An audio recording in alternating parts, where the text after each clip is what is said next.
Would I be the a-hole for denying my deceased father's girlfriend the only two things she wanted from his estate to remember him by? My father passed away completely unexpectedly 2 months ago. He was twice divorced and had 3 children, 1 from his first marriage and 2 from the second. I'm from the second marriage.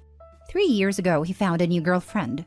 She's a very kind woman, and he quickly proposed to her. She accepted, but on the condition that he moved out of his old apartment. The apartment has 9 rooms, all filled with documents, memorabilia, broken or very used designer furniture, and personal items.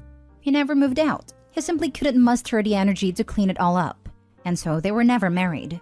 His girlfriend isn't mentioned in any will, probably because he expected to be married to her soon enough for it not to matter. Legally, she inherits nothing.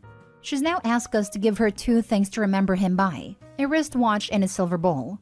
It just so happens that these are the 2 most valuable items in the entire apartment, probably around $10,000 each.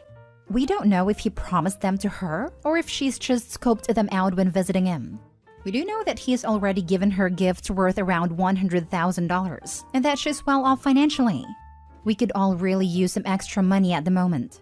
Some of us have small children, and one is saving up for a wedding. Would I be the a-hole for telling her that we're keeping the items, probably with the intention of selling them? Now for the top comments. I felt like there is far too much left out here. I'm ignoring the will part because it seems pretty clear-cut on who those items belong to legally. I'm more curious in what the situation was while they were together and how much his kids were a part of his life. It's so sad to see family crawl out of the woodwork when someone dies because they stand to inherit. A family friend had to deal with her next-door neighbor's kids showing up and contesting the revised will of the neighbor because it changed it from the kids getting everything to the friend being the sole heir. He was of sound mind when the will was changed and everything had been filed correctly, so fortunately all it did was waste everyone's time. Friend had no idea about the change until the attorney contacted her. His reasoning was that his kids almost never contacted him while the friend brought him into her family and took care of him after his wife passed, did all of the yard work, cleaned his house, drove him anywhere he needed to go, invited him for dinner every night, etc. I would say that while you have no obligation, take a long, hard look at your father's time with his girlfriend as well as yours when deciding what to do. Get the 2 items appraised. Offer to sell them to her at an amount that you adjusted down according to your evaluation of her relationship with your father and yours. All of us siblings are close.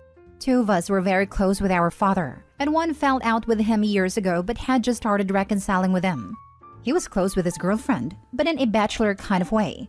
They went on dates. He bought her lavish gifts, but they didn't stay over much at each other's places. After his death, his 2 ex-wives have helped out more with the planning and organizing than she has. In fact, she hasn't helped at all. Not the a-hole. Perhaps consider talking with the executors of the will to give her the first option to purchase the items from the estate. If it hasn't been done, the executors should secure the home and consider changing the locks. Things go missing at this point all too often. I am sorry for your loss. Wills are difficult, especially since you should be allowed a time to grieve. I hope your family are all approaching this together and are supportive of one another. Thank you. That's a good idea. We are working together sorting through the items, but frankly, it's years worth of collecting. My 2 siblings also have quite strong opinions, so agreeing on a matter like this is close to impossible.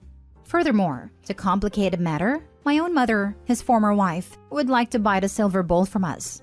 We're fairly sure she should have it, as she has previously owned it with him and Mrs. Hitt. Not the a-hole. It just so happens that these are the 2 most valuable items in the entire apartment. What a wild coincidence. Tell her no, and remove the items from the apartment before she uses her spare key or gets the superintendent to let her in to take them. I know, right? We have removed them long ago and are debating where to store them. I'm sure the house itself is 100 times more valuable than those 2 items though. It's a rented apartment. If he owned it, it would be worth millions as it's located in a popular area. It's drafty as balls though, and hallways are topsy-turvy from the building settling over time. Next story. Am I the a-hole for not wanting to get rid of my office so my boyfriend's kid can have his own room? I, female 33, met my boyfriend Ash, male 39, 7 months ago. 4 months ago, he lost his job and couldn't afford his rent. We were only seeing each other for 3 months, so we've never discussed moving in together, so I was surprised when he asked me to move in. He promised it'll only be for a month, 2 at the most, and then he'll find someplace else. It's been okay living with him, and he still stayed until now as he's still looking for a job. I inherited a house from my grandparents, which I own on my own. It's got a ground floor with sitting room, kitchen, bathroom, drawing room. It's not an actual room. It's more like patio with windows around it. Upstairs, there's a master bedroom and a bathroom. It used to have 2 other bedrooms, but I run a small business for a living. Think Etsy and stuff, and I have been very successful for the past 5 years. So I remodeled those 2 bedrooms into a huge office which I need for work. I wasn't made aware of this before he moved in, but he has a 12-year-old son that he sees once a month. I haven't met him yet, but Ash wants it to happen soon. Ash started hinting that we should do some changes and paint and change the office into 2 bedrooms like it used to be as he saw photos, so I can use one as an office and one for a son. My first reaction was absolutely not. I explained that I need my office the way it is and can't downsize it, especially now during Christmas rush. He pushed, and I clarified that I am not going to make a bedroom for a child I haven't even met yet, that he only sees once a month. He started crying and called me a selfish witch. He started saying that I didn't care if he has a bond with a son, and he couldn't believe that I didn't want to meet him. To make matters worse, he keeps pushing me to do it, sending me photos of boys' rooms, making a wish list for Amazon, and every time we meet Myra's friends, he tells everyone that I don't want this child to have his own bedroom, and I may turn into an evil stepmother. I keep having to do damage control, but some people believe him and think I'm a witch. And my head is a mess. I'm starting to think I may be selfish here, considering the boy lives with his mother and siblings and he shares his room with 4 other kids. Am I the a-hole for not wanting to convert my office into my boyfriend's son's bedroom? He lost his job and couldn't afford his rent. We were only seeing each other for 3 months, so we've never discussed moving in together. I was surprised when he asked me to move in. I wasn't made aware of this before he moved in, but he has a 12-year-old son that he sees once a month. I haven't met him yet, but Ash wants it to happen soon. Ash started hinting that we should do some changes and paint and change the office into 2 bedrooms like it used to be. He started crying and called me a selfish witch. He tells everyone that I don't want this child to have his own bedroom and I may turn into an evil stepmother. Why are you with this person? He is a jobless mooch who lies to you and tries to control your belongings and possessions while using up your kindness and generosity. Kick this idiot to the curb ASAP. Not a hole. Literally all of this. Get him out before he's there long enough to claim tenancy and you have to pay money to evict him. This is only going to get worse. If any partner got mad and called me a witch, selfish or otherwise, they'd be out on their butt before they knew what was happening. There is a good term for this. Hobosexual. Not a hole. Look, time to open your eyes here. You met this guy 7 months ago. 3 months after meeting, he moves in for a month or 2 tops. Now it's been 4 months and not only he is not leaving, he's not working and he wants you to change your house around to accommodate a kid who is there once a month, whom you've never met. If you can't see the laundry list of red flags here, I don't know what to tell you. Get an eviction notice in writing so you are legally covered and serve it to him. He's gotta go. It only gets worse from here. Not only has she never met the kid, but from the way she wrote it, it sounds like she didn't even know he had a kid in the first place. Next story. Am I the a-hole for not paying for my stepdaughter's tuition because she wants to be a doctor? My wife and I have been married for a decade. She's a stay-at-home wife and we have no children of our own, though she has a daughter from a previous relationship, Sarah, and we've gotten along for the most part. Sarah is a junior in college and pursuing a biology degree with additional courses required by medical schools. She's had a dream of being a doctor and helping people since her mom and I met. The problem is she's not a very good student. She's failed her biology 1 class and had to retake it to get a B. She really struggled at her next level biology class and finished with a C. She also got a C in her chemistry class. She got a B in calculus 1 and 2. She's making A's in her non-science and non-math classes, so they're padding her GPA, which is at 3.2. This semester, I just learned she will make B's and C's in her science and math classes. I'm not a doctor, and I don't know any doctors, but I did online research. I found out that medical schools require many things, but at the top of the list is a high GPA and top grades in science and math classes. With Sarah's grades, she's not getting into any medical school. I even looked into nursing school to see if I can talk her into going that route. And all the ones I looked at require higher grades than what she has. I talked with my wife about it, and she said medical schools look at other things besides grades, and that's where Sarah excels. She has a solid volunteer resume, and she cares about people. I argued none of that matters if her grades are not good enough. She argues that Sarah will do great in the interviews. Like I said, I have no experience with medical school, so I can't argue with her logic. Instead, I talked with Sarah when she came home for Thanksgiving and told her to look into another major, because she might not be cut out to be a doctor. She ran to her mom and we all got into a huge argument. I admit I lost my temper and yelled that I am not wasting any more money on something she'll fail at. I told them both I'm not paying for next semester's classes unless she changes her major to something more realistic.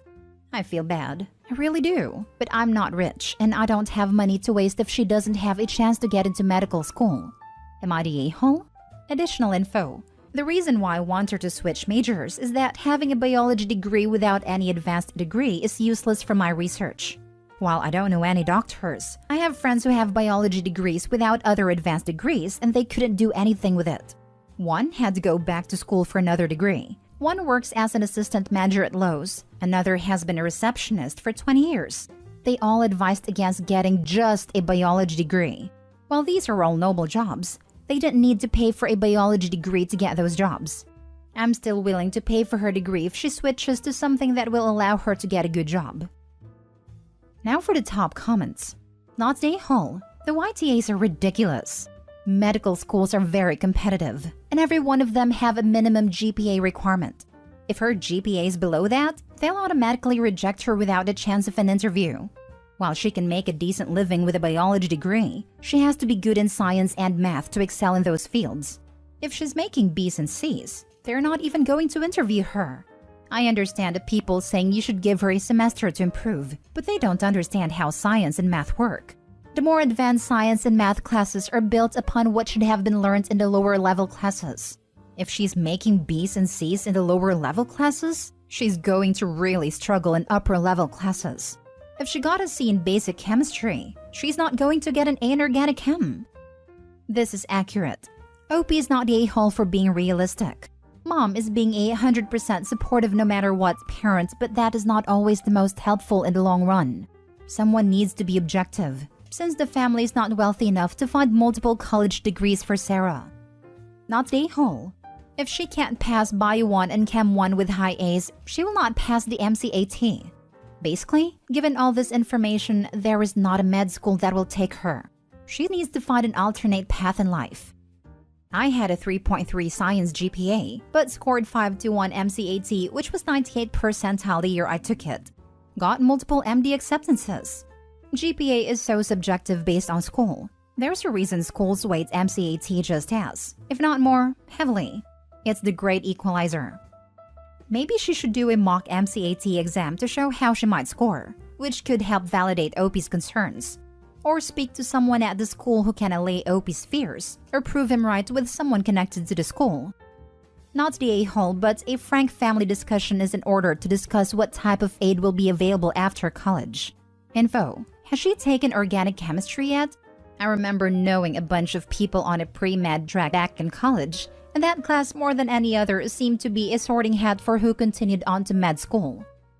True, Chem is the washout class. It takes people like Sarah and gets them out of pre-med. Last story. Am I the a-hole for bailing on Thanksgiving because I'm sick of hearing what a failure I am? I, 28 male, come from a family where everyone joins the Marines. Most of the males in my family join straight out of high school and make it their career in their entire personalities. I joined straight out of high school, did my time but did not re-enlist. Instead, I went to school and got a good job in a hospital that supports my wife and I. I'm happy with my life, but whenever I see my family, they always like to talk about how I gave up on the military for an easy life. How my cousins made it though and are still in.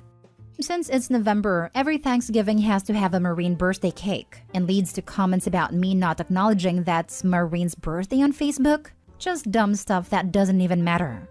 I've told them over and over that that is fine for my cousins, but they are also deployed a lot and never see their families. And I like coming home to my wife every day.